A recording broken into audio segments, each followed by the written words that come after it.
Hey guys, this is Austin. At E3 this year, Microsoft unveiled the new Xbox One S, which looks like a standard slim version of a console. However, there's actually a lot more than meets the eye with this one. First of all, the S is tiny. Seriously. Compared to the previous Xbox One, the Slim is 40% smaller, which is no joke. It's hard to appreciate just how much smaller it is until you see it in person. A lot of that has to do with how giant the original Xbox One was, and the new robot white color definitely helps to make it pop.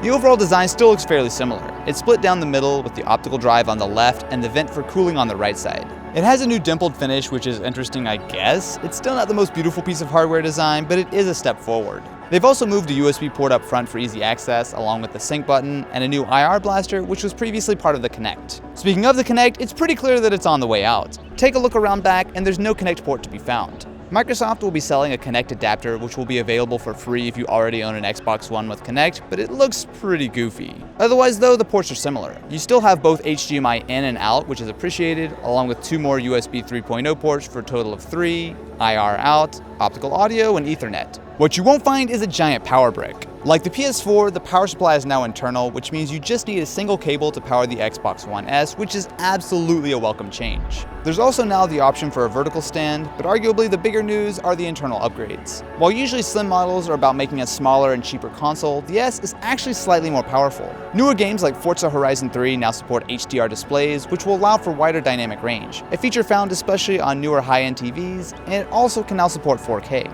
Don't get too excited about 4K though, it's mostly for video. You can now play Ultra HD Blu-rays along with watching 4K video from places like Netflix. Paired with HDR video support, this is a small but much appreciated upgrade to make the Xbox One S a much more impressive home theater box. Something a little more interesting are the spec upgrades. According to the developers of Gears of War, the Slim sports a slightly more powerful CPU and GPU, which they're using to make sure Gears 4 holds either a higher resolution or frame rate when playing on the S. Interestingly, Microsoft really didn't go into detail on how they're getting 4K and HDR support out of the Xbox One S, so I'm curious to see exactly what's powering this thing. On top of the updated console, there's also a refreshed controller. At first glance, it looks nearly identical, but there's a new textured grip around back, which is similar to the Elite controller, and it now also supports Bluetooth. This not only gives it longer range, but it also means you can connect it to a PC without needing the Xbox wireless adapter. The new white controller will be included with the Slim, and it'll be on sale for $60, but there's also a new option for official customization called Design Lab. This online tool will let you seriously customize most parts of the controller, including the body, grip,